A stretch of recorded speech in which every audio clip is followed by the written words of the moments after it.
ഒന്ന് നിന്നേ. നിങ്ങളുടെ പണം അതില് വീണു പോയിട്ടുണ്ട്. ഇതെന്റതല്ല. ആ പണപ്പെട്ടിയിലുള്ള പണത്തിന് എനിക്ക് കണക്കുണ്ട്. ഇതെന്റതല്ല. അല്ല, ഇത് കുട്ടിയുടെ തന്നെയാണ്. എന്റെ കയ്യിൽ നിന്നൊന്നും നഷ്ടപ്പെട്ടു പോയിട്ടില്ല. അത് ഞാൻ സമ്പാദിച്ചു തരില്ലേ. എന്നോട് എന്തേലും സഹതാപം തോന്നിയിട്ടാണ് ഈ പണം പെട്ടിയിലിട്ടത്. കഴിഞ്ഞ ദിവസം പറഞ്ഞല്ലോ ഞാനും അച്ഛന് സംസാരിക്കുന്ന കേട്ടോന്ന്. അപ്പോ ഞങ്ങളുടെ വിഷമങ്ങളും കേട്ട് കാണുമല്ലേ. പക്ഷെ അർഹതയില്ലാത്ത പണം ഒരിക്കലും കൈനീട്ട് വാങ്ങിക്കരുതെന്ന് അച്ഛൻ എന്നെ കുഞ്ഞുനാളിലെ പഠിപ്പിച്ചിട്ടുണ്ട്. കുട്ടി തന്നെ അത് കയ്യിൽ വെച്ചോ. ഞാൻ ഇനി ഇത് തിരിച്ചെടുക്കില്ല. ഈ പണം ഇനി വേണ്ടാന്ന് തീർച്ചയാണെങ്കിൽ ക്ഷേത്രത്തിലെ ഭണ്ഡാരത്തിൽ ഇട്ടോളൂ. ഭണ്ഡാരത്തിൽ നിന്ന് എടുക്കുന്ന പണം കൊണ്ടും പാവങ്ങളെ സഹായിക്കാറുണ്ട്. ദയവായിട്ടിത് വാങ്ങണം. കുട്ടി എന്നെ സഹായിക്കാൻ കാണിച്ച മനസ്സ് കണ്ട് ചോദിക്കുക.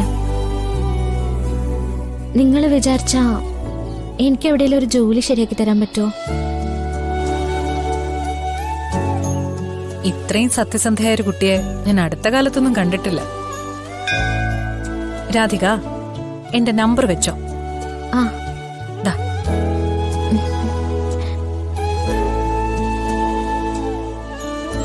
എനിക്കൊരു മാഡം ഉണ്ട്. ഞാൻ അവരുടെ കീഴിലാ ജോലി ചെയ്യുന്നേ. എല്ലാവരെയും സഹായിക്കും. കുട്ടിയുടെ കാര്യം ഞാൻ മാഡത്തോട് പറയാം. നന്നായി. ഒരുപാട് ശമ്പളമൊന്നും വേണ്ട. ജോലി എത്ര കൂടുതലായാലും കുഴപ്പമില്ല. തൽക്കാലം എന്റെ അച്ഛനെ എനിക്കൊന്ന് സഹായിക്കണം. അതുവഴി കുടുംബത്തിനൊരു താങ്ങാവണം. കുട്ടി പ്രതീക്ഷിച്ചോളൂ. കുട്ടിയുടെ കാര്യങ്ങളൊക്കെ പറയുമ്പോ മാഡത്തിന് കുട്ടിയുടെ കാര്യത്തിൽ താല്പര്യം ഉണ്ടാവും.